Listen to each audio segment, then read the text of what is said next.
Why is the general public of Sri Lanka hooting at the government at a time when we, as the people of Sri Lanka, should be rooting for our government?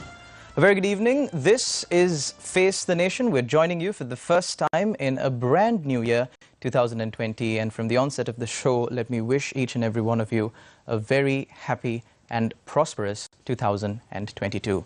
But of course, these hopes and dreams will depend a lot upon how we conduct ourselves and on how our government makes decisions on behalf of us. And it is for that reason that we are joined today with three eminent panelists to discuss the future of Sri Lanka, which is currently on a knife's edge.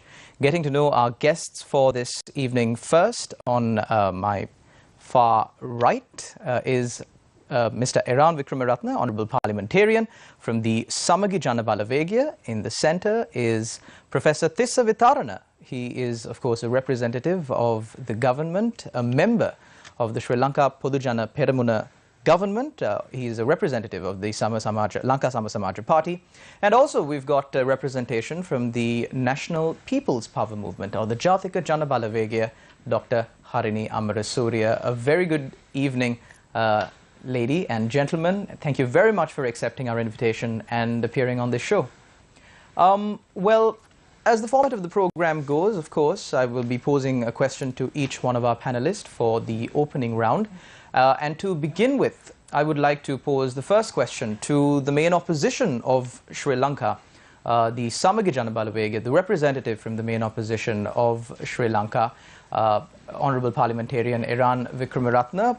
Mr. Wickramaratne, Sri Lanka is in a very precarious situation right now. The Samagi Jana Balawegaya, as the opposition, has to play, of course, a pivotal role in steering the course of the country as much as the government should, because you, at the end of the day, are also representatives of the people.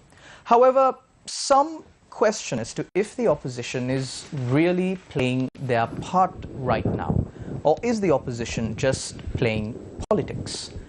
Mr. Eran Wickramaratne, there is talk about a change in government, as all oppositions do. They demand for the government to resign so that they can assume power and steer the country in a proper direction. However, by practice, we know that this government, or any government in the past, is not going to resign. We will have to be administered by this government, the government that the majority of Sri Lankans elected just a few years ago for the remainder of their term. So as the Samagi Jana Balawegaya, the most that you can do, or the best thing that you can do at least, is to persuade this government to make the right decisions. Mr. Eran Wickramaratne, do you think that you are persuading this government to make the right decisions? Have you done enough? Thank you for inviting us to be on the program today, and being the beginning of a new year, I would say Happy New Year, but I hesitated for a moment in using the word happy, so may I just wish everybody good health, in the coming year. We've obviously emerging out of a very difficult year. The question is, how much more difficult will it become? You were referring to the role of the opposition, right? And we are certainly performing the role of the opposition. People are probably looking at us and thinking that we should be playing the role of the government, you see, and that's therefore there may be an expectations crisis. But in a democracy, when you are in opposition, right, your role is to, when you disagree with the government, to say so that you disagree with it, particularly when it comes to legislation in Parliament, right, to either agree, disagree, or amend the legislation in Parliament, and then wait for the opportunity, right, if you think this government can't really put things right, wait for the opportunity to actually take responsibility in actually putting things right. We have been saying for a long time, right from the beginning, from 2019, with the election of President Gotabaya Rajapaksa, that they certainly got some things wrong. And what they got wrong right at the beginning was to do with the economy. And we have been making that case. Because when we took responsibility, we took responsibility in government, and one of the fundamental issues has been always a fiscal deficit, that our revenues have been much lower than our expenditures over a period of time, and that fundamental thing had to be corrected, and we worked at increasing revenues.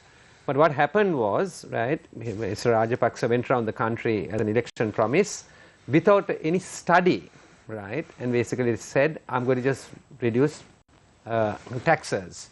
What happened was there's a collapse in the revenues of the country.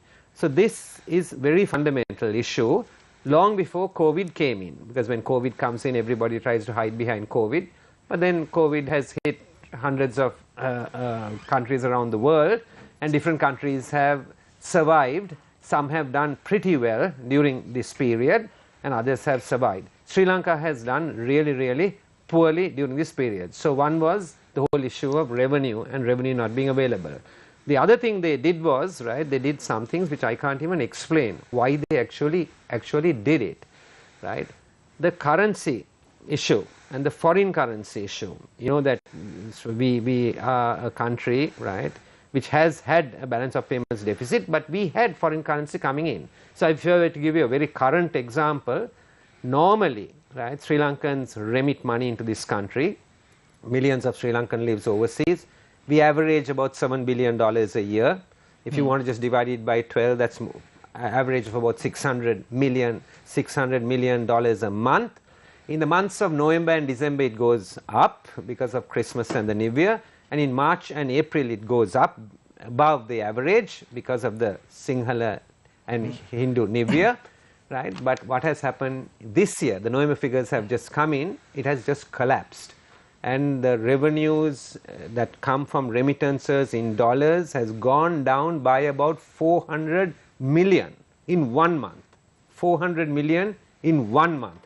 That is, if I look at the November numbers, right, in 2020, and I take the numbers, right, in November 2021, 1 million as opposed to nearly basically 4, right. So it's a huge collapse of about $400 million, right.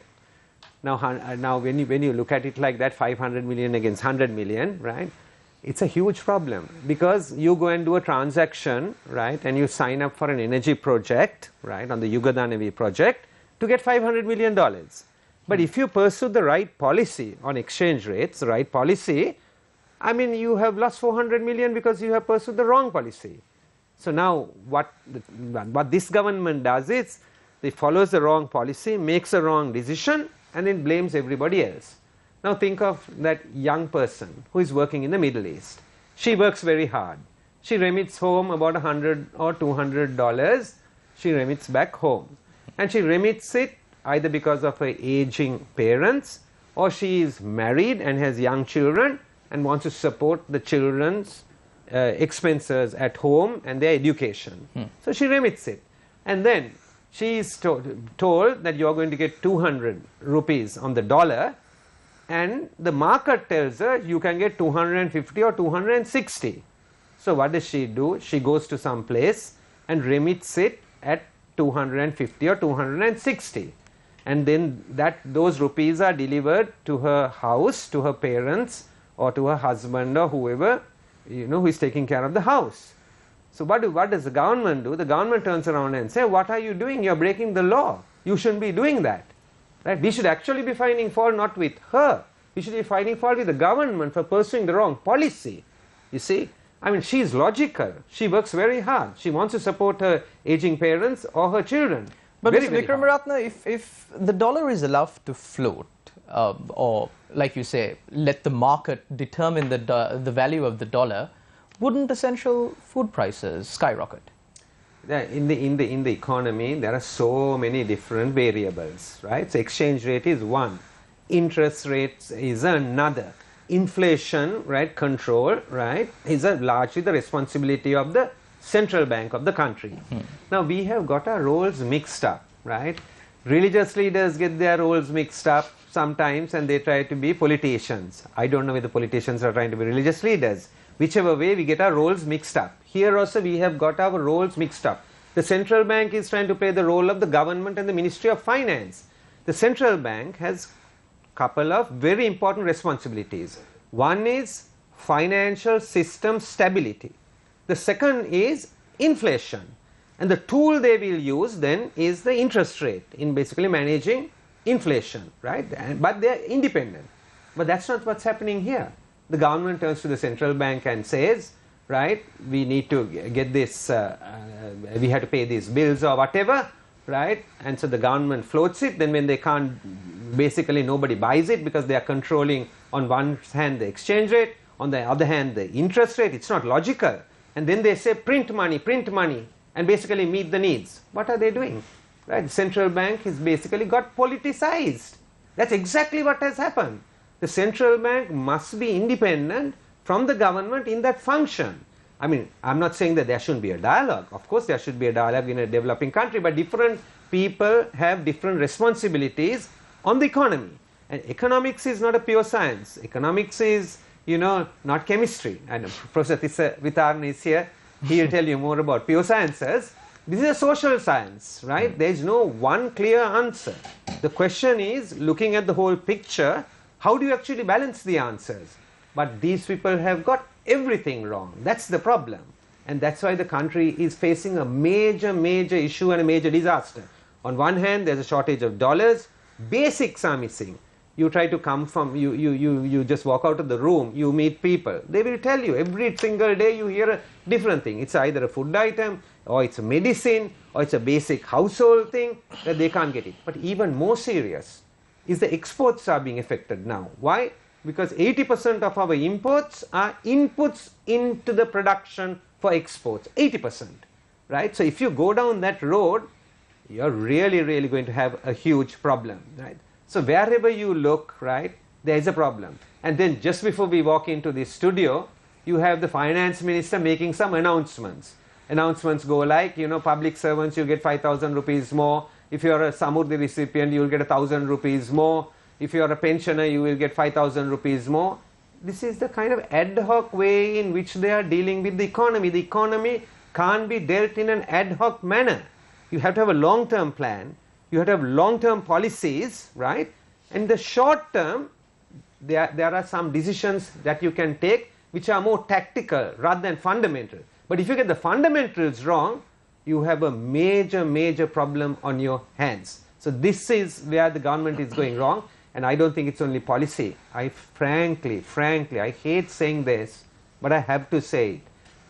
I've come to the conclusion that they don't really understand some of the basics. Just don't understand some of the basics. And it's a terrible thing to say, because I came from the private sector. If you are recruiting somebody, lots of young people apply for jobs. You have a huge process, right? Basic qualifications are fundamental. We don't ask about basic qualifications in an interview, because they don't even get to the interview if they don't have the basic qualifications. Then you talk with them. What are you looking at? More the qualitative rather than the quantitative. Attitude, perspectives, right? Those are the things you are looking. But here, what's happening here in politics? Right? The chief executives of the country, president, prime minister, finance minister, you name it. Right? I think we are really paying dearly. Right? That really this country deserves better. Right? We all just mouth it and say we want to create a meritocracy here. But Sri Lanka, definitely that principle is far from it. It's far from it. It's not a meritocracy. Thank you very much, Mr. Vikram. Even in government. I'm not talking of the opposition. Even within government, when you look at the cabinet of ministers, certainly the meritocratic principle does not work. Thank you very much, Mr. Ram Vikram Ratna. Of course, we can speak more as the show progresses on how we need a short-term tactical decisions as well as a long-term policy as far as managing our economy goes. Moving my attention now to Dr. Harini Amarasuriya. Dr. Amarasuriya, you are representing a party, or might I say a movement, that the people have begun to rally around.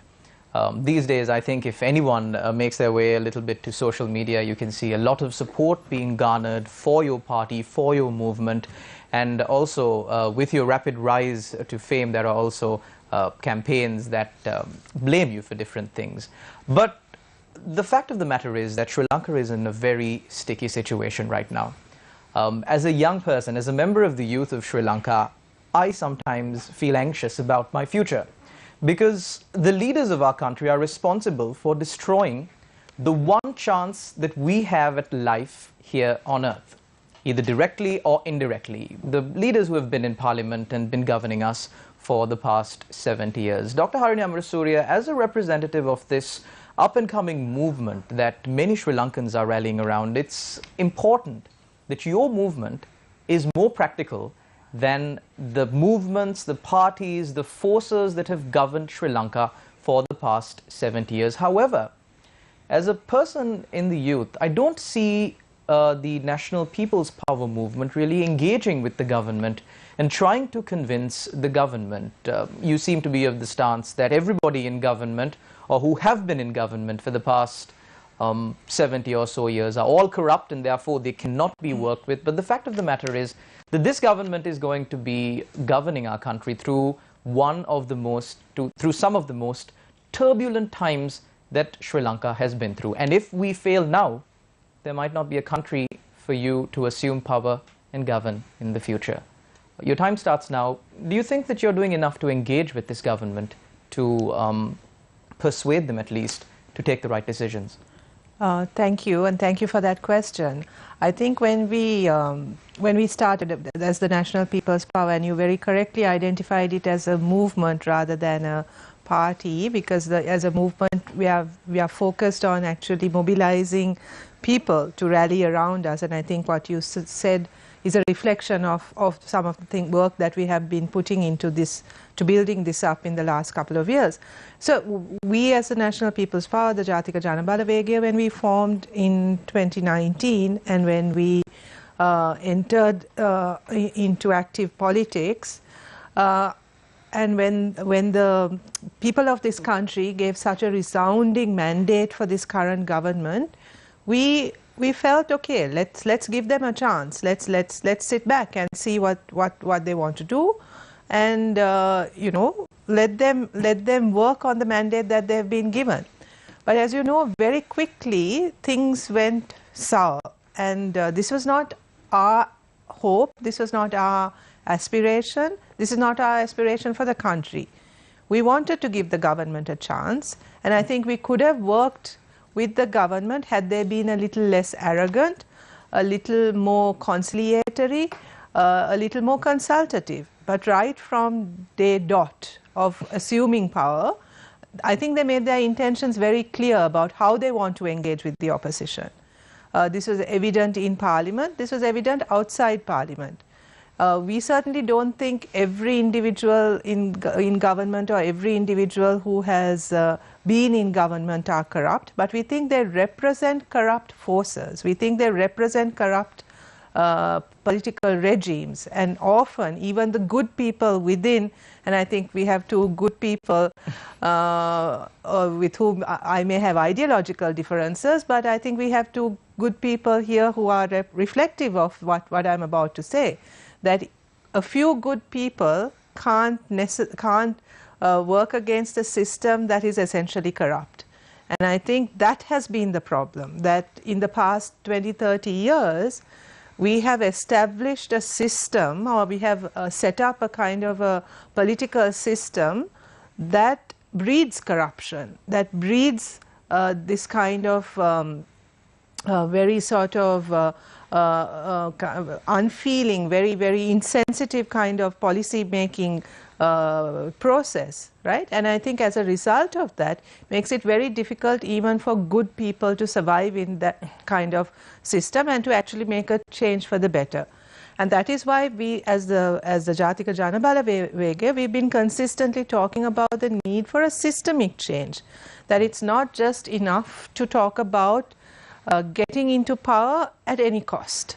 And that is why for us the movement building work that we are doing is so important, because we think that in order to have that kind of systemic change, people need to understand what changes are necessary, what exactly that transformation has to be.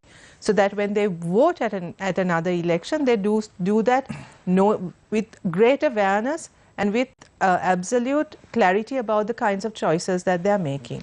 So we think that people need to be engaged in a more sort of a principled discussion about policies, right? About policy alternatives, about the kinds of choices that they have to make rather than about personalities. But Dr. Amrasuriya, at the current juncture that the country is in right now, do you really think that policy-based politics and policies, long-term policies, long-term policy changes in the country would be one of the key factors of consideration among the people?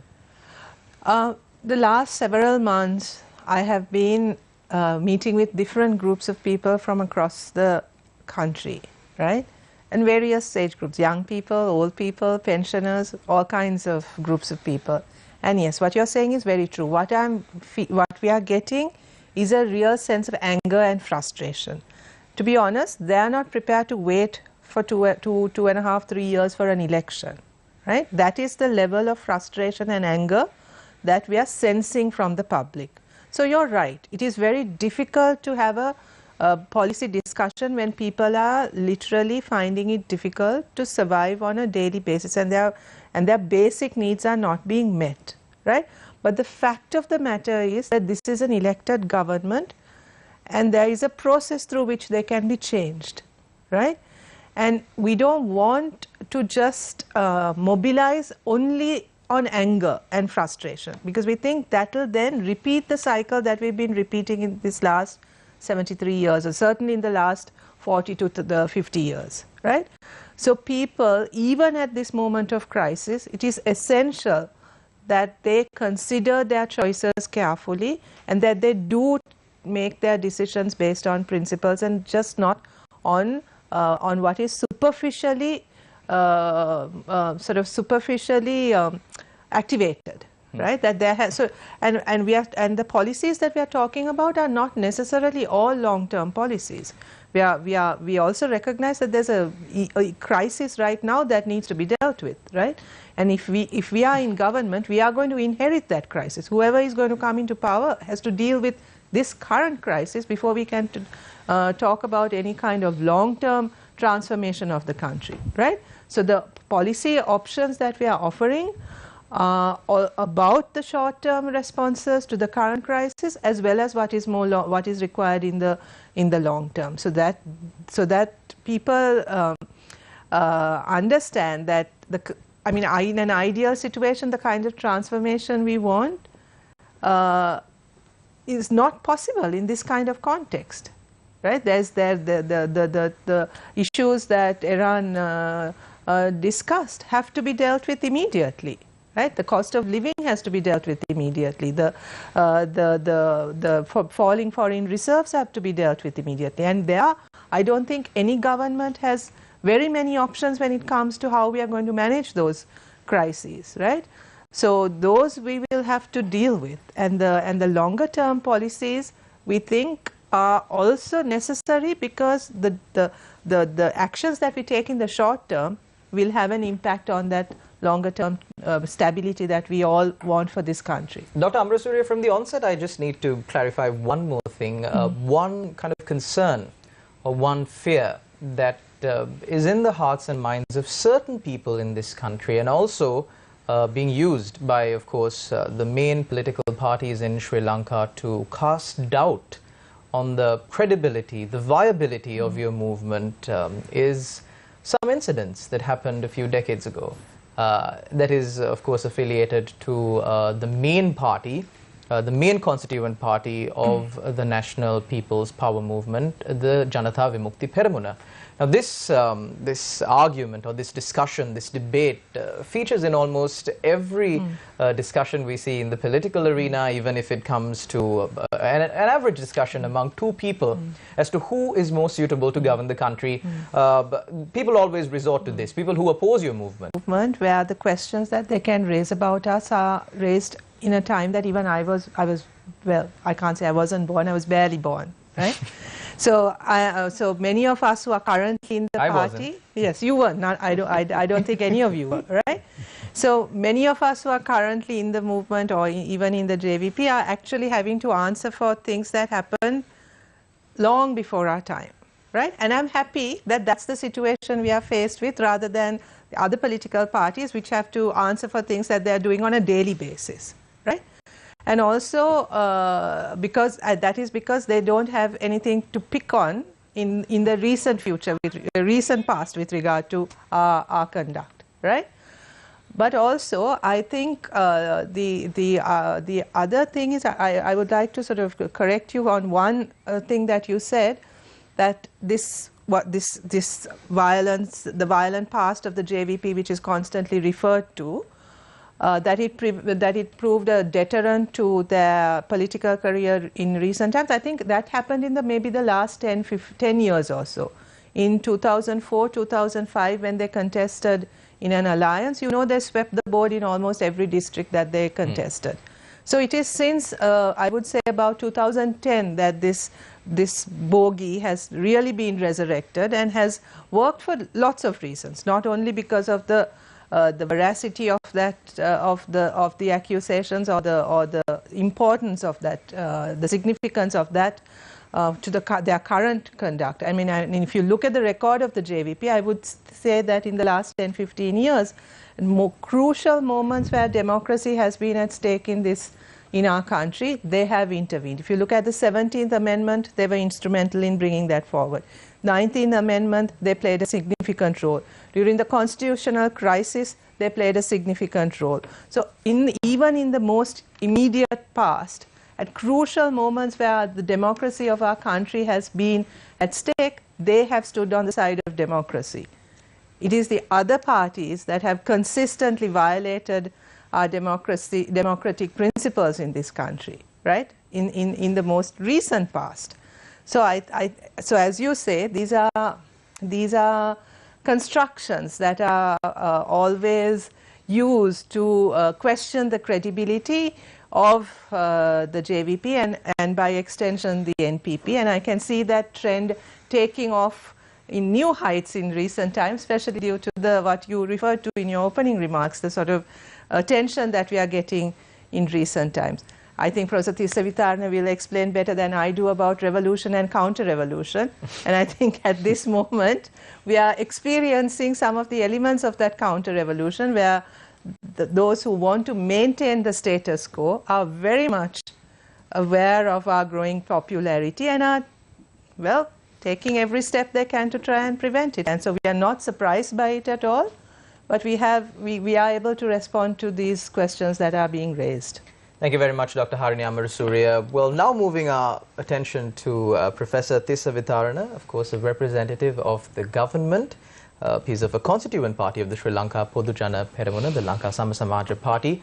Professor Tisavitarna, I look to you for some good news. I must tell you that as a member of the youth in this country, it pains me to say that I am uncertain about my future here in Sri Lanka. There have been countless times where I have thought about moving to another country, especially looking at the fate that has befallen many other countries in the world, countries like Lebanon and even Afghanistan, with their currency depreciating, crashing to the ground. In countries like Lebanon, in every family there is a person who is working overseas, because it actually costs a month's salary in Lebanon. This is as per a documentary that I watched. It costs a month's salary in Lebanon to purchase one meal. So of course the living conditions aren't viable there at all. So there has to be a family member working in another country to send them dollars so that they can simply sustain themselves. I'm scared that Sri Lanka will one day, during my lifetime, during the near future, during the foreseeable future, when I'm supposed to spend the best years of my life, we will be suffering that fate. If I came to you, Professor Tisavitarna, and said and voiced these concerns to you, would you be able to respond to me saying, Shalan, don't worry, the government is taking care of it? Your time starts now. The question of your confidence as a youth in this country and hopes for the future, are, I think, the basic issues that confront the youth in any country. Now, with regard to Sri Lanka, we have been going through a period of economic crisis, social crisis, and to some extent political crisis. And in that situation, it is only natural that people feel uncertain about what the outcome is going to be. There is also the question of the prospects for a young person in a given society to develop his talents, capabilities to the fullest extent, and fulfill his ambitions, his objectives to his satisfaction, his or her satisfaction. Now, this problem is not only being faced by young people in Sri Lanka, they are being faced by young people in my view, in every country. The degree varies from country to country, depending on the one side, the shall we say, depending whether the country is rich or middle income or poor, depending on the type of society you are in. But if you look throughout the world, in every country and worldwide, there has been an increase in poverty.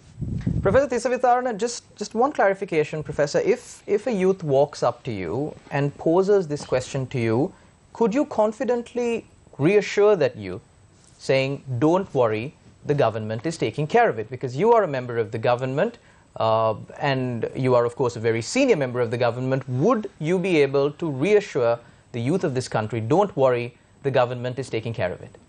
No. No. See, no, shall I put it this way, that this is not a simple question to answer. It's something which changes with governments, it changes with the economic situation within a country. It also changes with the economic situation worldwide. Now, we have a capitalist global system, and in that system there is a crisis.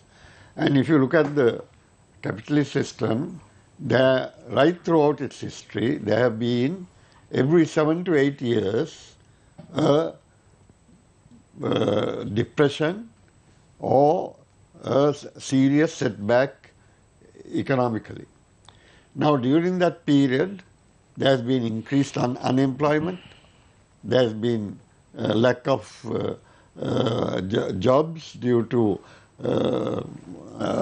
industries or enterprises closing down, and so on, right? So that's the nature of the economic system that the world is in today.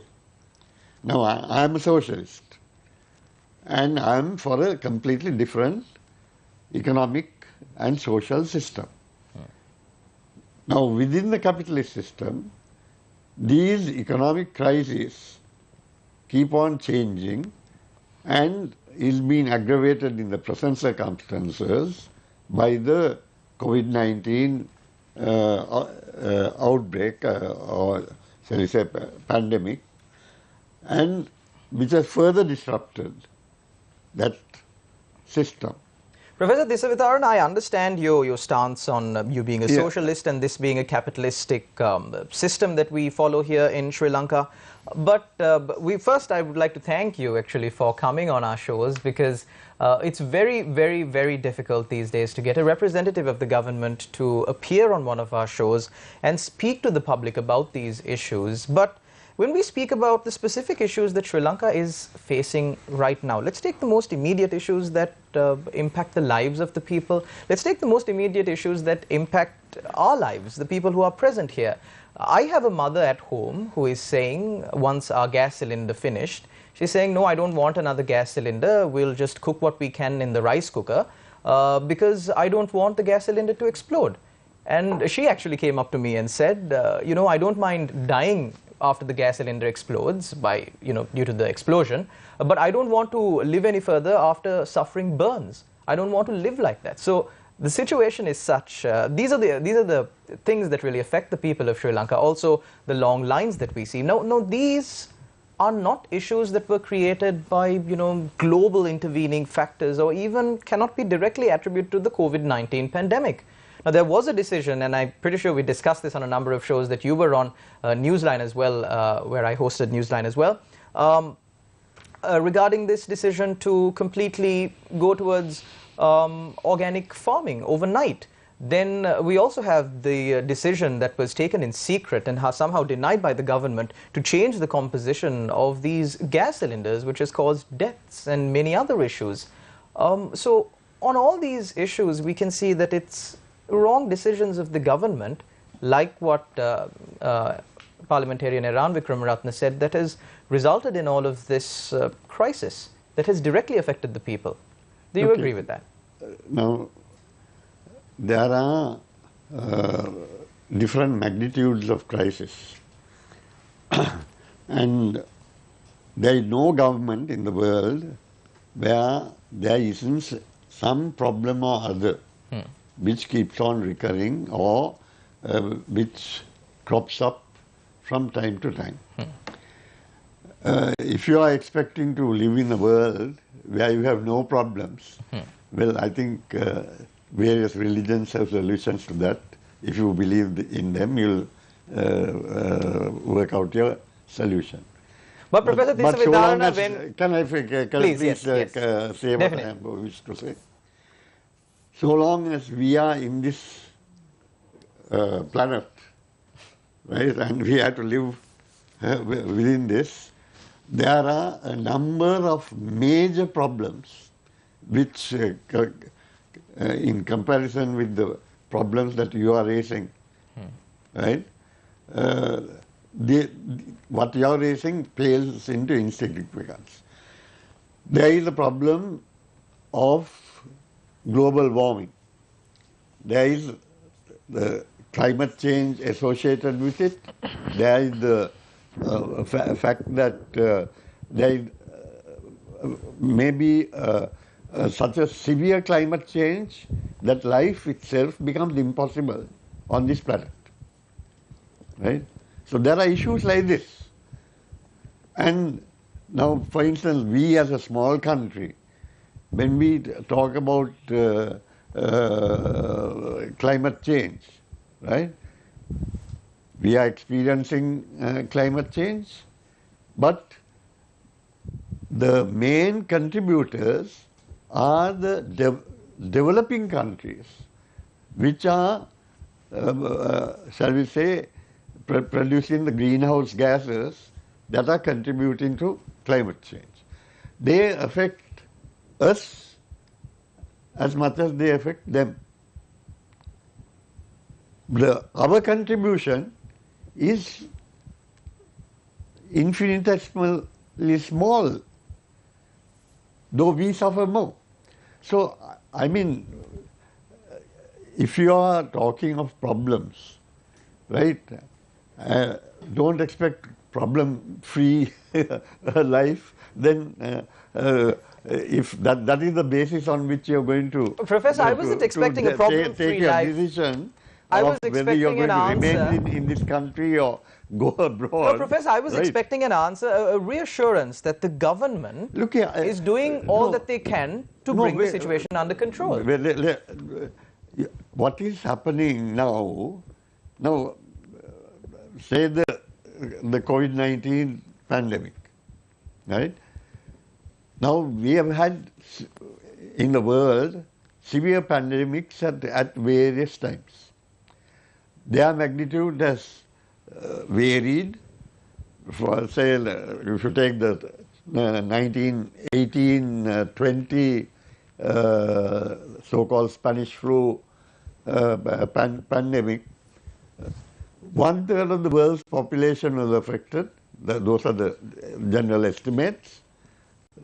30, according to the virologists, at least 30% of the world's population died. Okay. Now we are having a pandemic at this moment. Right. The death rates are in no way comparable with that. But now every pandemic lasts 2 to 3 years, and then there is a period of natural immunity. As you know, more than 80% of those who get COVID-19 infection do not develop symptoms. They are able to move around and do their work, mix with people, right? So you get a natural transmission taking place, which is very difficult to control. And along with that, you're getting natural immunity. Now this whole process ultimately leads to, now if you look at the influenza today in the world, there is, say, once a year injection given, a vaccine given, which is prepared by WHO in consultation with the various vaccine producers, and if there is any new virus emerging, variants coming up, which are not protected by the previous vaccine, then they have to be included, and then there is shall I say, a modified vaccine which is used to protect. So everything there is a dynamic motion, there is a process of change, right? And we have to adjust to that change. If we are going to take the stand that we are against any type of change that is occurring, that unless those changes are controlled properly by the government, the best thing is to leave the country. I am sorry to have to tell you that is the completely wrong approach. Professor Desamitharana, I haven't yet finished. We must be prepared to face any challenge, right? And there are various challenges which have to be faced. New challenges keep on emerging, and old ones fade out. Then there are those that are recurring, like as I mentioned, the periodic downturns of the capitalist system, right? Where people lose jobs, etc., etc. So it's a very complex system. This part, it's really a credibility that can be placed in one's government, because the reason why I'm telling you this is because if I'm told to prepare in the future to play a cricket match, and then if I have to come onto the field and play a football match, I don't think that'll be fair. It's expected of a government to be truthful with the people and to be truthful to the general public, and the public will look at logic. The public today is not illogical, at least compared to maybe a few decades ago. The public has access to social media, public has access to information, information is floating everywhere. They can examine that information, they can make an informed decision. When the government initially impliedly endorsed cures for COVID-19 like Dhammika, there were people who did believe that, and then there were experts like yourself who said, no, this is wrong. But things took its course. And then again, when we come to the fertilizer issue, there were again experts like yourself and many other experts who said, this can't be done in a day. There were farmers who said, no, this can't be done in a day. But the government went ahead with that. And at the end of the day, we can see that at the beginning, the government said the fertilizer policy, this is our policy, we're not going to change this, but that changed. And then the government came out and said, no, we are not going to go to the IMF, we are not going to go to the IMF. But today, Finance Minister Basil Rajapaksa is saying that they have had discussions with the IMF. I'm not saying that any of these decisions are right or wrong. I'm only asking you if you can give me an assurance and say that the government is doing all they can. Trust in the government. We will take care of it. You see, I agree with your question, shall I say, statement regarding the mistakes that this government has made at various times.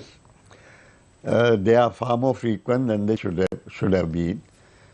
They could have been corrected if the people with the necessary knowledge were consulted and appropriate action taken. But there has been, shall we say, a reluctance to do that. I'm not going to give my own example, but I was experienced this. For instance, here we have a virus pandemic where people are dying and suffering, and evidently a London PhD in virology is not adequate to be taken into a single committee or discussion on this subject, while I am a member of this government. So, as to why that is being done in that way is beyond my comprehension. Because I feel for my country, frankly, I could have worked abroad when I was in UK as well as in Australia. I was offered not only permanent residency but very good terms. But I said, no, I have to come and serve my country. So here was an opportunity where I really wanted to do something which could make a difference. But you were not given the opportunity. I was not given the opportunity. So these are the unfortunate events which occur from time to time, and to everybody it occurs to a greater or lesser extent in one's career. Thank you very much, Professor Tesavitharana. We have to cross over to a short commercial break, but you know, picking up from where Professor Tesavitharana left, of course, he said that there were certain slights of this government and governments before as well, but unfortunately at the end of the day, we the people who've elected both the present and previous governments have to suffer the repercussions, and the current situation that the country is in right now would be the best example for that. We'll cross over to the short commercial break and be right back. Up next is the question round for the journalist. Stay tuned. You're watching Face the Nation.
Mather wishes you a very happy and prosperous new year.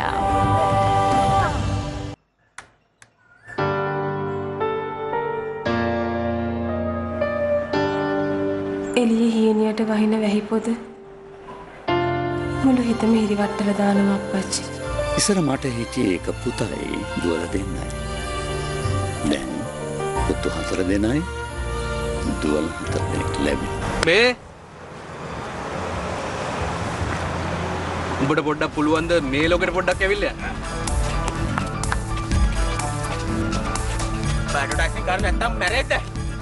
ඔය දෙකේම වැඩි වෙනසක් නෑ මල්ලි. ඒක නෙමෙයි. ආවයි හාවි කෝ. මම පුරුදු වෙනවා. සත්‍යයි. මම මේ ඔය ළමයින්ගේ හොඳට මේවා කියන්නේ. ඔය ගෑනු ළමයා පන්නගෙන යන වැඩේ නම් හරියන්නේ නෑ. සුදු හාමිනේ එකපාරටම වෙනස් වුණේ කොහොමද? මේ තරම් ඉක්මනට මේ වගේ ලොකු වෙනසක්?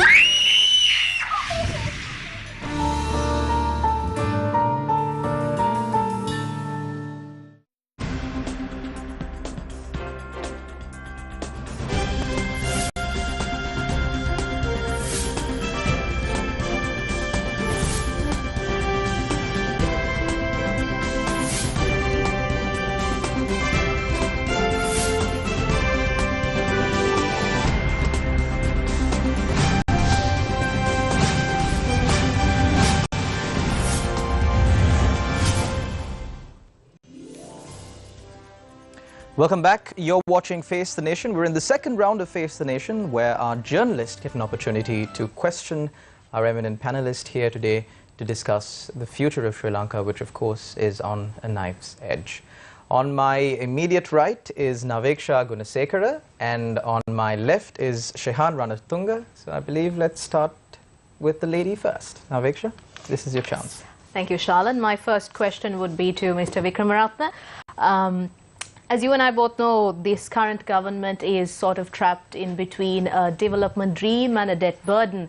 And as you come from an economic background, I'd like to ask you, the current government is resorting to temporary solutions when it comes to resolving this economic crisis that we're currently in. The temporary relief measures like credit lines to import food and medicine and things like that from India, and even currency swaps that we saw recently, and even loans from countries like Oman. My question to you is, if this current government resigned tonight, and if supposing the SJB takes over from tomorrow, how will your government repair this damage? Because all of this is temporary relief measures, and that will have long-term consequences. How will you or your government repair this damage? Thank you, Naveksha, for the question. I would like to step back a little bit from the temporary. I was listening to Dr. Harini saying that we need a systems change, and I'm in agreement with that. You actually need a systems change. So the systems change is a much more longer term objective, because it's not going to happen overnight, but you obviously need to keep working at it to make it change. So some of the issues there are that we are as a society not agreed on the basic fundamentals or the basic values, right? For example, take the value of equality, right? We need to be focused on that, something like equality. We talk about it, but we are sometimes not really committed to it, whether it's race, whether it's caste, whether it's religion, right? On this whole basis of equality, every person born here is equal, right? It's very, very fundamental, right? Because if you're looking at systems change, you have to agree on your values, right? I didn't choose to be born in this country. I could have been born in the United States, I could have been born in Australia, I could have been born in India, I could have been born in China. I didn't choose. I was born here. I didn't choose to be born to the Sinhala race. I was born and then people told me it was a Sinhala race. I didn't choose to be born into the Wickramaratne family. But I was born and I was told I'm a Wickramaratne. But we are holding people responsible for decisions that they haven't made. Mahinda Rajapaksa didn't choose to be born in Madamulana to a Sinhala Buddhist family. Mrs. Rajapaksa didn't choose to be born to a Sinhala Catholic family. Why hold them responsible for it? My father was Christian, my wife's father was Buddhist. Why hold us responsible for it? So we have to agree on the basic values if we really want to see systemic change. And the basic value is equality. And unless this is fundamentally understood, we are not going to have the systemic change. We have to agree on the rule of law, on honesty, on integrity. We have to agree on justice and the justice system, that the law applies to everybody equally, whoever they may be, whether they are powerful or then they are not powerful. These are very basic fundamental values which we have to hold on to. We have to agree on the idea of social justice, right? And the people get stuck always debating on labels, you know, from capitalism to socialism to liberalism to neoliberalism, and stuck on the labels. What are the issue of social justice? On the vulnerable, on the poor, on development, on the idea of meritocracy, the principle. We have to agree these are very, very fundamental and basic values. And we have to agree on democracy. Because there is a tendency now in the country, when things are going wrong, to say, if we have a new face, if we have a powerful face, right, it may be the military, the police or somebody else, that then this country can be put right. I even hear religious leaders saying this kind of nonsense. Absolute nonsense, right? It's an issue of basic values, right? People looking in the wrong direction. So they think, my heavens, we got a new face in this president, right? We got a new face. So I think we are really going away. So basic values we have to agree, and I'm fully with Dr. Harini, is that we need to get together, right, people who have similar values, and we really need a systemic change. But Aveksha, coming to your question, which is the kind of the more immediate thing, you know, you are saying, now if you take office tomorrow, what will you do, right? So we have a crisis on our hands, right, a big crisis on our hands. And there are so many different ways in looking at this crisis, right, so many different ways. I think if I'm talking about economics and markets, right, economics and markets work on confidence. It works on who is behind it, who are the people behind it, can they be trusted, will they honor agreements, you know, is their word as good as the law, you see. So there is that kind of issue is there. So first thing I would say is, right, the country risk, right, countries are also evaluated on risk, just like individuals are. If you go to the bank, they will evaluate you and say, oh, this is the risk, you are good for so much credit or so forth. So are countries. So the country risk works on the rule of law, right? That's how they evaluate it. And can they have confidence? Can they believe in it? And therefore, who are the people behind it, actually? So that's a intangible, right? But that really works, right? That's the way the system works, right? Then you have, right, the macroeconomy, right? You have this whole thing about the deficit, right? You have a large deficit. You know, really credibly, can they bring the deficit back? You have to have revenues, you have expenditures, wasteful expenditures. Recently, right, I saw in a very, very difficult situation, Aveksha, right, I get a diary and I get a calendar as a member of parliament, right? And I looked at it, right, and I thought, my heavens, this is from public funds that I am getting it. Right? This is from public funds that I am getting this, right? And it basically came from the armed forces, right? And I was like holding my head and thinking, why are we doing this kind of thing, right? There are some people, right, don't even get probably the monthly salary of the cost of that gift that I got from public funding, If I got it somebody's private thing, then it's up to me to accept it. Or if I think that it can create an obligation not to accept it. Mr. Vikramaratne, just to put that in perspective, about how much do you think that would have cost? And frankly, I have no idea how much it will cost. I must tell you the truth, right? I don't, but it's costly. That's for sure. It's costly. Maybe, I don't know. I have just no really idea. I haven't really figured it out or asked somebody, right? But given that, you know, I have an iPhone, okay? So there's an iPhone cable. Somebody else might have a Samsung. There's a Samsung cable. In the diary? That's in the diary. Then there's a charger, right? And all these things are set there. Right now, the point I'm making is this. The point I'm making is, right, my criticisms are really not about individuals. My criticisms are systemic. Whether it is coming from a minister or it's coming from a public official, right? Are these things that should be done? No, because one hand we are saying revenues are down. On the other hand, expenditures, right, wasteful expenditures.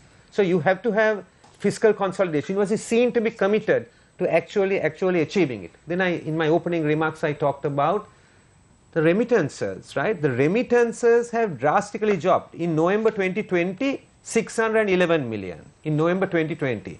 In November 2021, 271 million. So 350 million or something just in 1 month, just the drop. And I said one transaction we are doing and selling basically a power plant to get 500 million. So there's something wrong here. So we'll fix exchange rate. We'll create an independence of the central bank so that inflation, right, will be basically controlled. I must say this honestly, there is no quick fix. But if you have the right people and you create the confidence and you take the fundamental decisions, right, the fundamental decisions on the rule of law, and you take the fundamental decisions basically on your fiscal consolidation, you take decisions basically on your exchange rate, on control of inflation, you allow it, and then you go further. How does the country get out of this, right? The country basically, right, the only way we can raise our living standards is not by this idea that we produce everything locally and sell it locally. We must help the local farmer, there is no question, to make his agriculture more efficient. I am not in this debate about should we be giving pohora to the farmer. I think we've been in this debate for 40 years. I am in the debate about if we are giving a subsidy, let's give a technological subsidy. I am in the debate about small and medium industries. For 70 years, still Sri Lanka's exports are going largely out of some very large big companies. We have lots of SMEs in this country. We need to take them to the international market. They need two things from us. One is to compete internationally, their standards must be higher quality products. They need the technology for that. If government is giving a subsidy, that's where the subsidy to be given. The big company can send their sales, marketing representatives and managers overseas to find the markets. Small people can't do that. Government intervention, yes. It's needed to find the markets overseas for the small and medium producer, right? So SMEs, agriculture, these have to be. Then investment is needed, whether it's local investment or foreign investment. Two things, ease of doing business. So many barriers in doing business, right? Some of these can be wiped out. Competitiveness element. Sri Lanka is very low. Whatever index you take, ease of doing, competitiveness or whatever, right? Sri Lanka has a long way to go. Can I interrupt you there? Sure. You spoke about... Naveksha, just 1 second, just before we move on, since Iran Vikramaratne was on the subject of, changing, what will we do differently, a change in the system. That was a promise of this government that came into power as well. You might remember, a system change is what many people voted for, it's what many people advocated for. And right now, Dr. Harina Amarasuri, as I said in my opening remarks, that's the kind of sentiment that your movement stands for. And we've got a question from one of our viewers who wants to know how you plan on changing a system in which you secured a seat in Parliament through that very same system that you called corrupt. How does the National People's Power movement plan on changing this? Because we remember that promise of change is a usual trump card used at a presidential election, a general election, any form of election. And governments that came since the government of President Chandrika Bandaranaike Kumaratunga promised a change in the executive presidency, that many politicians at some point in their political careers, given the volatility of our politicians and the change in their policies, have been against the executive presidential system, but none of them have really materialized this idea of change. So how do you plan on instilling change in the system in Sri Lanka after you have already come into the system or come into Parliament through that very same system? No, so what we are planning to change is not the parliamentary system. No, we actually believe in a parliamentary system, and we think that we should be having a strong parliamentary system, right? I came into Parliament as a result of that system, which we need to protect, I think, right? So that the systemic change that we are talking about, I think, is at a more fundamental level, and what we are, I think, is mainly around the political economy of this country, right? Where actually what has been happening over the past several years is that our wealth, there's been increasing inequalities, There have been increasing foreign debt, increasing amount of loans that are going into very unproductive sectors, right? Where economic democracy is at a really low level, where there's very little participation of people in the economy, as well as the distribution of wealth is skewed, right? Very small minority are controlling the economy, and the benefits of the economy are not flowing down to the vast majority of people in this country. So that's the system that we need to change. And we also think we need to change the political culture. The political culture meaning that where this kind of nepotism that exists in our political system, the corruption that exists in the political system, the wastage that was referred to a few moments ago in our political system, those are the things that we need to change, right? So we think that comes with the kind of economic policies that are undertaken, right? With the economic policies that are implemented comes the kind of political and cultural systems that are put in place in order to make sure that in order to support those kinds of economic policies. So in all those instances that you mentioned, I think many of the changes that were promised were looking at the sort of the superficial changes that were required. Yes, take this government into consideration. The change that they promised was one where they would bring in a different, that they would be able to implement these changes through a non-political person, right? I mean, that was the big sort of slogan of this in bringing Gotabaya Rajapaksa into power, right? He was an outsider. He was going to change things, right? Do away with corruption. Right, and look where we are, right? We are actually in a situation where we are far worse off, because what people have to understand is that these are problems that have been created by politics and have to be resolved also politically. So Dr. people Harini without Amarasuriya, since you mentioned the head of the executive by name, I just received an alert from a news station that the police has made an announcement and said that you cannot criticize the president. Yes, I did see that coming into the show. On social media, so please, of course. Well, I am very curious as to under which law that can be done, because we don't have a monarchy as far as I know. When I woke up this morning, I was not living in a monarchy. It is only in a monarchy that you cannot, like in Thailand, there are certain laws where you cannot criticize the monarch. Blasphemy, lèse majesté, or I can't remember what it's called. We don't have that. We, as far as I know, live in a democracy. No one is above criticism, certainly not the president. There is no law in this country that says you can't criticize the president. So and the prime minister or anyone else. So I'm very curious as to which law is going to be invoked in order to prevent someone from criticizing the president. There were a number of civil activists who were summoned to the CID for statements, of course. I just mentioned that for your Yes, benefit. so if that is so, then that is illegal. Right? There is no law in this country that says you cannot criticize the president or the prime minister, any elected official. There is no law that says that. So if the police are, then they would have to bring in a new law.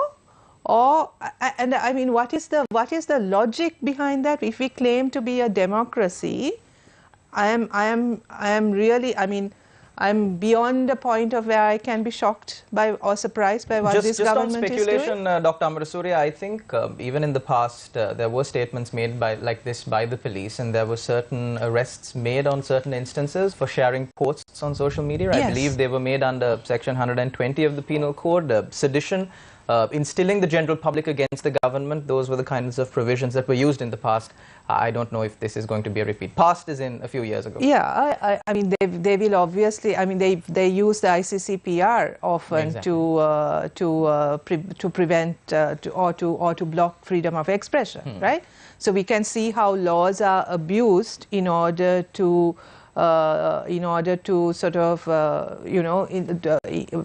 do what the government expects them to do. But we hope, I mean, that there is still some semblance of independence in this judiciary, and that the judiciary will intervene in order to ensure that the law is not interpreted in a way that is detrimental or contrary to the democratic principles on which this country has existed for the past 73 years. Professor Tisavitarna, you too have been very critical of well, the government, the head of the executive, be it the Prime Minister, any such executive office. Do you think this might affect you too? I don't know. All I can say is that, as Harini said, if we are a democracy, then every individual has the right to criticize any other individual, especially if they are political leaders, if they are policy makers, and point out the failures, the problems that are being caused. And a healthy democracy is one in which this is done freely, where people don't feel inhibited to ask questions and get clarifications. Because, as I told you, to me, all capitalist societies are corrupt societies.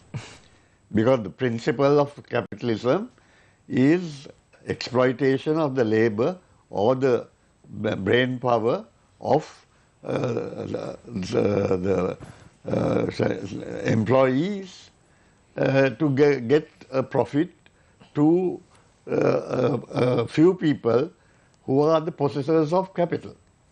And because they possess that capital, the power that goes with it, they take on greater powers and also get greater protection from within that system.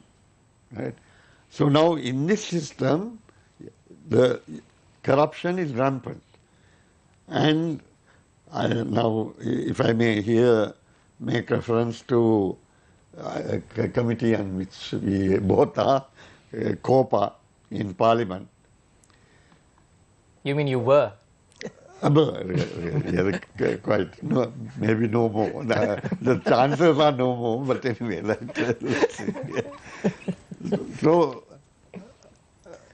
I was told that one of the reasons for this particular situation arising is that they've decided to make some changes. And one of the heads that are likely to roll is mine. And we now just to get, we decided to examine the Inland Revenue Department, Customs and Excise, which contribute 90% of the income of government. Now, during the reports provided by the Auditor General, we based our whole investigation, discussions, probes, and came out with some horrendous facts, which, if I tell you,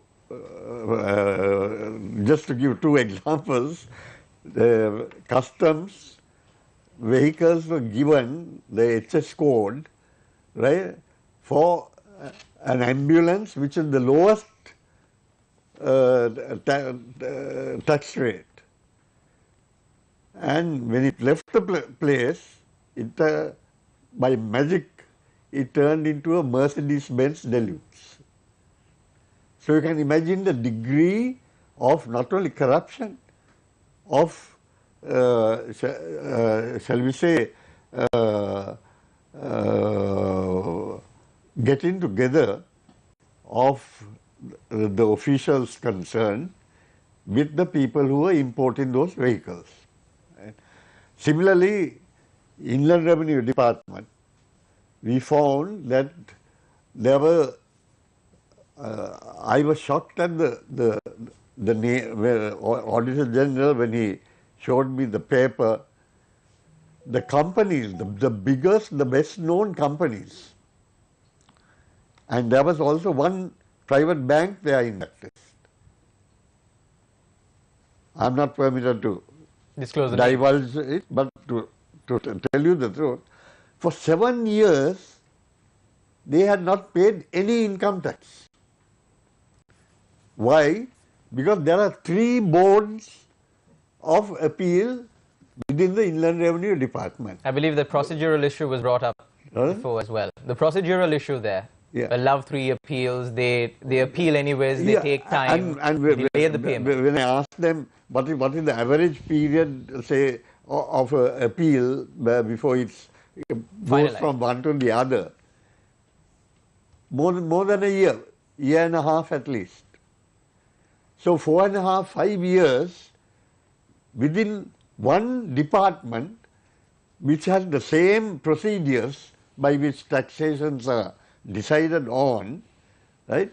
There was this process going on. So all the time what is happening? That company was retaining that money which they should have given because that is eventually going to be public money. We as parliamentarians were having various things which we had to give the people who supported us, not only those supported us, in the country. And we are not able to give them because of the lack of funds. And the amount that was involved there, which was being held up by these appeals, then later they went to courts also and further prolonged. All that time those companies were having that money without having to pay any interest or anything like that, and they are in a position of making full use of that money, which should really have gone to serve the public. Professor Tisavitharan, of course, after Parliament was prorogued, you lost your position as chairman of COPA, and by the looks of it, you've been doing an extremely good job at it. Maybe that would have contributed to the reason why you lost your position, and of course your confidence, your level of confidence in retaining that position when Parliament convenes again is also representative of that. I believe Shehan has a question. I have a question for Mr. Wickramaratne. Mr. Wickramaratne, let's get to the bottom line, because we start this year off with such negativity and so much fear and concern. The public are genuinely afraid as to what the rest of this year is going to look like. Even say Happy New Year, you kind of pause for a moment. You're afraid to say happy. You just say, wish you the best for this new year. Mr. Wickramaratne, you are a former State Minister of Finance, and we are in an economic crisis. If you had the power of the position of Minister of Finance tomorrow, what would be the first thing that you do to get us out of this mess? As I said, there is no quick fix, but we have to go for a solid fix. I don't believe in coming and making some big promise here and thinking that tomorrow everything will get sorted out, put this plaster on the problem, and I mean that's just nonsense, and we have to be truthful. There is no quick fix like that, right? But certainly we can reverse this. Mr. Wickramaratne, there is a question from one of our viewers. Now, he or she, not sure, is of the opinion that, now you said that the central bank should be an independent body. That was your opinion in your opening remarks. However, this viewer is raising concerns as to how independent the central bank would be under a government of the Samige Janabala Vegaya, when a few years ago, when your government, or the government of good governance, was in power, the central bank bond scam took place, and one of the main accused in that was the former governor of the central bank, Arjuna Mahendran, who is currently absconding court. So, I mean, on the face of it, there is a prima facie case that he speaks of, and there is a reasonable doubt as to if the central bank will remain independent if power is passed back to the Samagi Jana Balawege? Yeah, of course. I must thank you for asking that question. I must make it absolutely clear that the Samagi Jana Balawege is a new party. It has some of us who have come out of an existing party, and it has also lots of new people. So I must say that, and certainly this party's philosophy is a little different to some of the other parties, right? And we basically understand that society is very complex, right? Solutions are complex. You know, this belief in just one individual will solve all the problems of our country, I think I don't need to debate it, right? It's a lots of complexity, right? And you need lots of different people. You need a team to actually look at the problem and see how it's going to be worked out. So from theory, how do you move into practice? How do you actually deliver? You know, and all that kind of thing. But going back to this question about the bond scam. The bond scam happened, right, in the previous period. And lots of noise was made about it, right? And this government, present government members went around the country talking about it, you know, and saying that, you know, this has happened, this has ruined the country, etc., etc., etc., and so forth and so on. I'm asking a simple question, right? I was on COPE when the bond scam happened. I worked with the COPE chairman, which was Mr. D. Gunasekara, basically on the assumption that nobody is guilty till they are found to be guilty. But we must investigate. There's no question about it. We mustn't sweep anything under the carpet. I took that position on COPE under the chairmanship of Mr. D. Gunasekara. Right? What happened? Government changed. Now it is more than 2 years since the government changed. I'm still asking the question. Why aren't you charging the people who you say are guilty? They can be, you only mentioned the central bank, former central bank governor.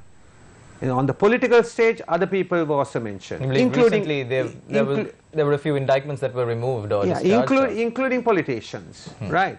And I'm saying that, right, if they are actually guilty, why aren't they being brought before the courts and indicted? And why isn't the courts hearing the cases? What is this nonsense that goes on, right? Where you basically bring indictments, government changes, then you go removing the indictments. I mean, this is going on. People are losing confidence in the judicial system. I'm one who has argued, right, that the Attorney General's department has professionals. There are very good people there, right? But even their reputation is being sullied by maybe a few people who are playing ball with politicians, right? Therefore, I advocate strongly one of the changes, because you keep asking me what will you do, you know, if you all are in office. One thing I advocate very strongly is, right, that the Attorney General's department is the government's lawyer. It is the advisor to the government. There is a conflict of interest when it comes to prosecutions. I think the time is coming that we will need an independent prosecutor's office, right?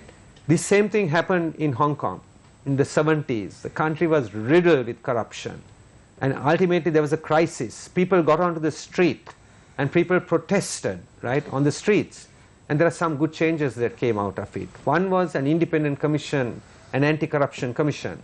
The other was an independent prosecutor's office. We need an independent prosecutor's office. It doesn't matter, governments will come and go in a democracy and change, but this situation of indicting and withdrawing, this nonsense must stop. Finding technical reasons.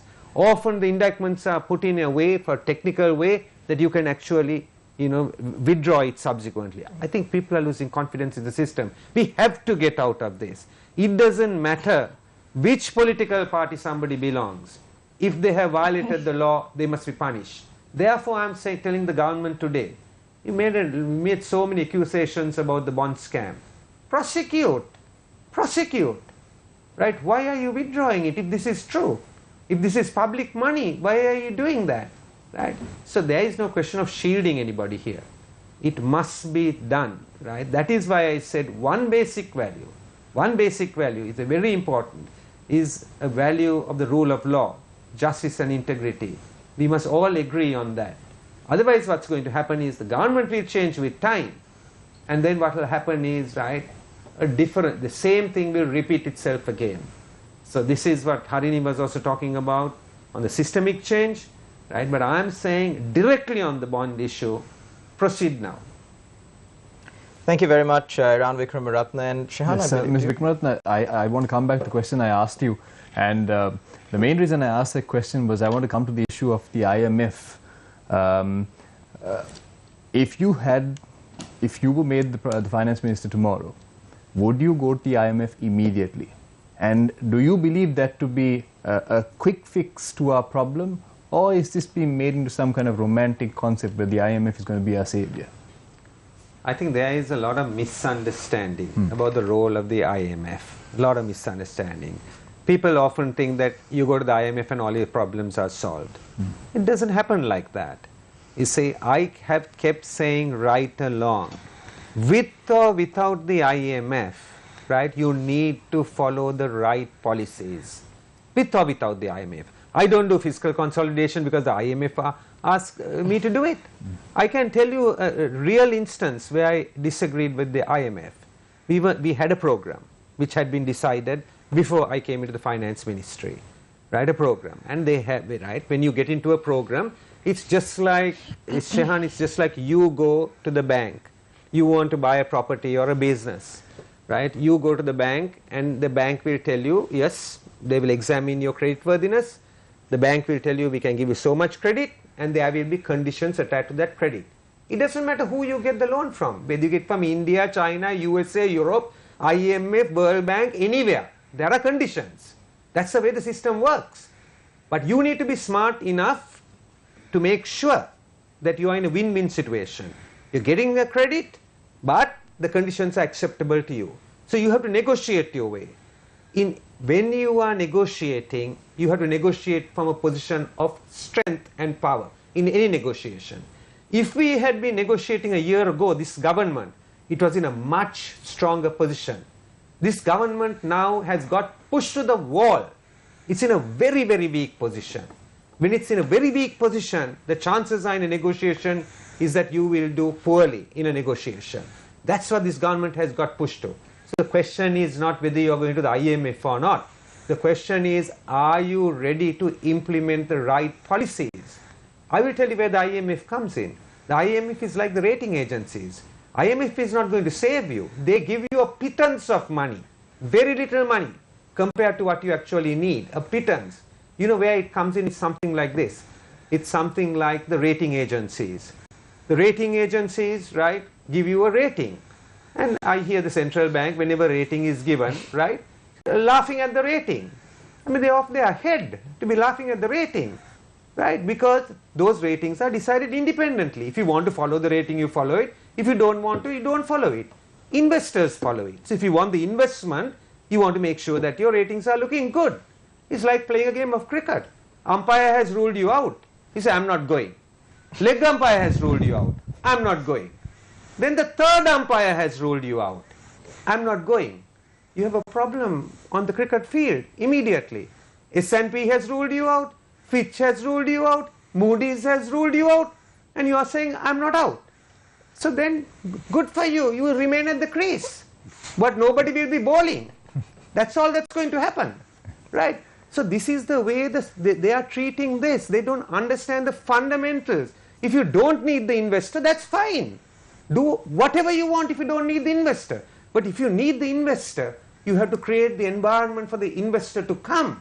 Right? What is the IMF? The IMF is just like that Auditor General. We were just referred to by Professor Tissa Vitarana. In COPA, he was referring to instances where the Auditor General gives a report, the committee and the chairman of COPA looks at the report, they decide based on that report whether they're in agreement or disagreement, and they proceed on that basis. If you have an IMF program, what is it? It's not the dollars. Some people are going to take it as a signal that you're following certain policies. That's all that's going to happen. So if you are unhappy with those policies, don't take it. Negotiate yourself. It doesn't matter who the lender is. Negotiate yourself from a position of strength. That's what it is to be. Otherwise, we just keep making stories, hiding behind, big bogies, right? Hiding behind them, and we are doing worse. People are arguing and saying, if you go to the IMF, you'll have austerity measures. We haven't gone to the IMF. yet people can't get gas. It's not going to be too long before they won't have petrol to come into your office. It won't be long before we have power cuts. It's nothing to do with the IMF. Austerity measures are going to come on you anyway. Anyway they are going to come on you. Basics are not there. We have an aging population. Our parents, our grandparents need medicines. Right? So medicines are going to be in short supply. This is not a joke. There are young mothers, right, who want to breastfeed their children, but every mother can't breastfeed a child. Those children need milk. That milk is not produced in this country. So what are we going to do about these things? This situation is very, very acute, right? And therefore there has to be a sensible approach, right? But this government has no sensible approach. I say to the government, you say with or without the IMF, follow the proper policies and get this country out of the present mess. Dr. Amarasuriya, Mr. Wickramaratne just spoke about this grim picture, and we hear these scary, frightening stories of, I believe it was during the time of Madam Sirimawa Bandaranaike, I think it was in 1974, where Sri Lanka had rice stocks sufficient for just 2 weeks. It looks like, based on a lot of what we hear, that we're heading back in that direction. What does the NPP have? What is your party going to do to get Sri Lanka out of this position? Well, yes, I think the coming months will be very grim, and there are no signs that the government is taking corrective action. So, well, in the first place, I have to say, if there was an NPP government, we wouldn't be facing this mess, right? It would be under very different circumstances, so we wouldn't be having this conversation. But unfortunately, now we are going to have to come into power in this kind of situation where there is a severe crisis. And as I said earlier, also there are very few options actually before us, right? Certainly, one of the things that we will have to do is to figure out a way of increasing our revenue, looking at restructuring our debt. And for part of that, looking at also how to get our foreign reserves back on track, and for that again, we are an economy that has been very dependent on very sort of unstable kind of sectors, right? Tourism and remittances, which are both very dependent on global kind of conditions. So immediately when there's some kind of a crisis, both those sectors are badly hit, right? So we need to look at other revenues, bringing in other sectors, improving others or strengthening other revenue sectors. Like, for instance, we have 3 natural harbors in our country. How much use are we making of those harbors? Are we really focusing on bringing in investment, bringing in the kind of technical expertise that can change those harbors into more service-oriented sectors? We are positioned in a really strategic geographical position where no ship can go past our country without stopping, right? Are we sufficiently making use of those that geographical advantage that we have? Are we looking at how we can do value addition for some of the resources that we have? We have ilmenite, as you know, which we are exporting without doing anything with it. We have rubber production which we are exporting without doing anything. Here's where we need investment. Here's where we need that kind of technical support that can bring value to these industries that can possibly bring us great revenue. The IT sector is an area that is waiting to be expanded. There's so much that we can do with it. So we are not really focusing on the areas which we can bring revenue into the country. We are getting more and more into debt, and putting that debt into areas that are unproductive for us, that are not creating loans. So those are the corrective measures that we will need to immediately focus on. Like Iran said, there's no quick solution for any of these things. But I think there are 2 things that we can really guarantee, and that is that we will cut down on corruption and that we will minimize wastage. Those 2 things that can be done immediately. right? So I'm afraid there won't be fancy diaries under NPP government. So Iran, you might have to buy your own pen drive. But I mean, those are things that we can do, and we can do quite easily. Look at the kind of expenditure that is, you know, the security arrangements that are there for elected officials, the unlimited expenses, right? All of these things can be cut down. The pensions that we are automatically, that elected officials, we are not talking about pensions of the government sector, but pensions of elected officials. These things can be minimized. There's a lot of ways in which government expenditure can be cut. That's not going to solve the problem, but that's going to set an example for the rest of the country. It's also going to help build confidence in the government, which will enable us to negotiate with our debtors, with donor organizations much more confidently and with much more assurance. When they see that a government is cutting down on those unnecessary expenditures, when the private sector sees that there's minimal corruption, then they are motivated. They're motivated to work harder, to do better, to invest more, to look at ways of innovative ways in how they can contribute to the economy. Thank you very much, Dr. Harinama Surya. Unfortunately, however, because of time constraints, we must bring this round to a close. Up next, gentlemen, is the final round.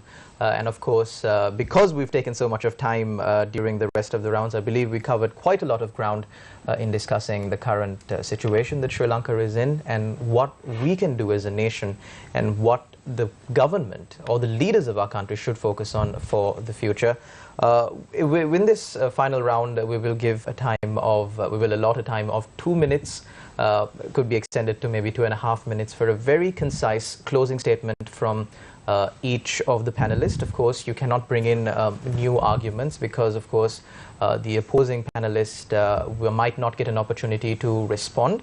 So I'd appreciate it if you stick to what we've already discussed and maybe develop on that. For your closing statement, you get 2 minutes, which start off with parliamentarian Iran Vikramaratne. Your time starts now. Thank you. It's a difficult situation that the country is facing, and there is no quick fix solution. However, I believe that we can come out of this if we pursue the right policies. In the short term, there are certainly things that need to be done. We will have to look at an orderly restructuring of the debt. We can't sacrifice, right, our farmers, our consumers, our citizens at the expense of just servicing foreign debt holders. We have to be real about this situation. We have to really think it. And I like the... You're not talking about a default, are you? I'm not talking about a default, but I'm talking about an orderly restructuring. And Verity Research, the research company, really has talked about this, and I have looked at their research and the numbers and things that they have put out on this. And I think that we really need to look at that. We need to be practical. I'm talking about the short term, what you do immediately, about the exchange rate, about the interest rate, and about creating the environment, right, as we go into this, so that we get over the reserve crisis, right, and to come out of it. So there are things that can be done, but the issue is who is doing it. Has the market got confidence? Have the debtors got confidence in the people? And have the investors got confidence in the people? Now, having said that, the SJB, we are a new party and with some experienced politicians and also some new people in the SJB. And we are basically pursuing a new strategy in the SJB. We believe that, you know, theory and practice need to go hand in hand. You also need to have experience in when you are dealing particularly with the economy, right? We believe basically in social justice. Right? We believe that not just human rights of people, but the right to life is like a right to food now. Right to life have interpreted as a right to food. You see, they have a right to basically productive resources. They have a right to education. They have a right to health, right? And they have a right to work, right? And we basically, while we are coming out of this crisis, we also need to look at the vulnerable and work to shield the vulnerable in society. Thank you very much, Parliamentarian Iran Wickramaratne. I now move my attention to Professor Tissa Vitarana, representing the government, a member of the Lanka Samasamaja Party, of course a member of the Sri Lanka Podujana Peramuna government. Professor, your time starts now. Besides the problem of COVID-19, which could have been approached and settled in, reduced in a different way, the biggest health problem is that of hunger, and the fact that people, due to the very high prices which are uncontrolled, being exploited, both the producer as well as the consumer. And it is very important that the cooperative system that was, for instance, during the 1972 economic crisis, which was even more severe than the present one, was successfully used at that time to ensure that everybody got the essentials through the cooperatives. The cooperative, consumer cooperative system was spread right around the country, and the multipurpose cooperatives, where the farmers got a fair deal. There was the much more state intervention in the process of ensuring that the marketing department gave a fair price for vegetables and other agricultural produce, where there was minimal exploitation of the cultivator and a fair price to the consumer. So that needs to be done immediately, because the problem of hunger will itself lead to the situation where people, the immunity levels go down and become more susceptible to illness. So that with COVID-19, though at the moment it appears that the new strains that have arisen are, shall we say, less deadly, they may become problems if the immunity levels drop. Now, in this situation, we have the huge problem of debt at all levels, where international level, debt within the country, debt within the households. There are so many women who have been widowed, who are struggling with the debt. There are organizations I won't mention which are exploiting that situation. Microfinance companies. That you said it, right? Where these poor women are completely at the mercy of these people to unmentionable levels. The government must intervene there. So these are the priority areas where we need government action, and that must be done as urgently and as quickly as possible. Then I think, given the short time, I will refer to 1972-73 economic crisis, which was much more severe than the present one. And Dr. N.M. Perera, who was the then leader of the LSSP, was the Minister of Finance. And at that time, one of the things he did was to say that the burden should be shared by those who could bear the burden. And the rich people, the super rich in particular, had to pay a 70% tax on their personal incomes. Now today, despite this crisis, the tax maximum is 14%. And even that is not paid properly, according to what you said during the... So now, frankly, I fail to understand the logic of this. And everyone here, at that time, Dr. N. Perera told the people, we have a crisis situation, I will get you out of that situation, but we have to tighten our belts, right? Those who are better off will have to make a bigger sacrifice. And then he, the last two budgets that he, this thing, first there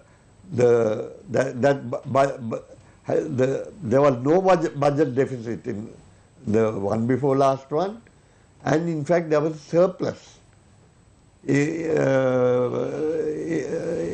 that budget. So from a severe crisis, he was able to get the economy on a stable footing. The foreign loans which have been collected over a period of time, right, with depending on the party, whether you depend on market forces as your regulator, or whether you decide on the government regulating the economy, the degree of debt has been soaring, and he was able to bring it down to the lowest rate up to that time. So, Professor, you're of the opinion that some similar mechanism should be implemented at this time, and it should be done with correct leadership and exemplary leadership, where people, I agree with Iran when he says the question of confidence is important. People had confidence that he would deliver, and they rallied round, made sacrifices to get the economy straightened out, and they succeeded. And he succeeded. Thank you very much, Professor Tissa Vitharan. Of course, when you spoke about tightening our belts, I remember one of the first Newsline programs that I moderated was with, at the time, Minister of Mass Media, Karunasena Parnavithan, and he said, we need to tighten our belts then. We're speaking about it still, but the sooner we do it, the better. And of course, it must be across the board and not tightening belts for people who are not even in possession of belts, speaking literally. Moving on to the final panelist for today, Dr. Harini Amarasuriya. Doctor, I didn't pose any questions to the rest of the panelists. You two will get 2.5 minutes to make your final statement. But however, I'd like to question you a little bit, maybe if I may pose a question. You might choose to answer this, you might not. The discretion is yours. There is a lot of buzz surrounding who will join the NPP. Because like I said before, the NPP is viewed by many people right now as a movement of change. There are offers coming to you now, very very valuable offers, I don't know, very attractive offers, I might say, from the Sri Lanka Freedom Party. I don't think there has been an offer from the Samagi Jana Balaweg here, but I believe there are discussions with Vimal Veeravansa's party. So where does the NPP stand? Will you go for a coalition on that topic? No, we are not. Let me answer that question very quickly. We've not had any formal discussions with any party, formal or informal discussions with any party. I think what the SLFP has stated is the opinion of the SLFP with regard to our party. They've said that we are a very clean party, and we are appreciative of that comment, but we have no agreement with them. And like I said, when we are a movement that is open to anyone who's in agreement with our basic policies and our values and our fundamentals. And we are open to individuals to joining us. We are open to organizations and parties joining with us. However, for us at this point in time, we are not in any discussion with any of the existing political parties, because we also believe that it's not only with the leadership of the party that these discussions should take place. There are people of this country who are part of each of these parties, and we think it's more important that we engage with those people, because at the bottom line is that almost everybody in this country, most people, whatever party they support, want the best for this country. And we want to engage with those people who feel that they can contribute meaningfully to make this country a better place, and they can be from any party. We don't mind that, and we are talking with people who have voted for various parties in the past rather than the parties themselves. We feel that that's a better start for us. In regard to the other issues, I just wanted to say, you mentioned your mother, Shalan, and that was something that I really related to. I myself go into my kitchen these days with some amount of trepidation when I'm sort of very worried about when the gas is going to run out, because I'm very scared to purchase another cylinder of gas. I think these are very real issues. If we can't be if we don't feel safe in our own homes, if we feel that we have to be fearful when we are engaging in something that is so important to our daily existence. So basic, right? Something that we do without thinking. I think there's something seriously wrong, right?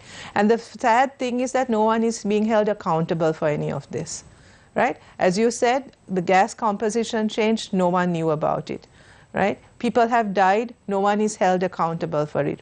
Various people are making, companies are making all kinds of statements, no one is being taken to task.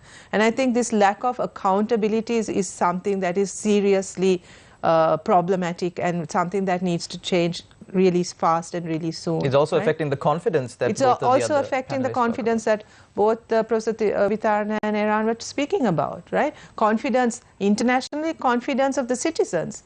We no longer feel safe in our own homes. We no longer feel safe in our workplaces. We no longer feel safe in our communities.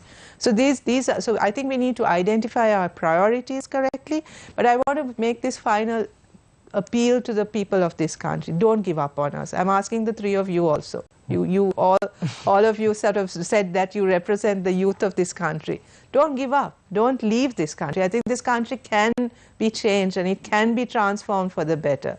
But that would require all of us to kind of work together to make this country a better place. Not to rely just on our political leaders, but as citizens, if we get activated, not just sort of to criticize, but to actively find solutions, I think we can make this place. I mean, this country has everything going for it, right? Except its leaders. And that I think we can change if we all get together. Thank you very much, Dr. Harini Amarasuriya. Thank you also to Professor Tissa Vitarna, always happy to join us on our show and represent the government and, well, reveal the truth to the general public as was done today. Also, thank you very much, Parliamentarian Eran Vikramaratne from the Samagi Jana Balawege for joining us on our show this evening. Also, a big thank you to our two journalists, Naveksha Gunasekara and Shehan Ranatunga. Dr. Harini Amarasuriya, you mentioned that all three of us are on the youth. Shehan, of course, is on borderlining youth, although he doesn't look it. It's quite the problem here at work for us. Thank you very much to our journalist as well and our panelists. And also, a very big thank you to our viewers for tuning in. As all three panelists agreed on one thing, we need some change in this country. Not just superficial change, but change from within. As we have already hit the bottom of the barrel, there's nowhere to go but up. I will end the program with a quote from US President John F. Kennedy: "In times of great crisis, men and women of goodwill and generosity need to unite despite party differences." Take care, good night, and God bless.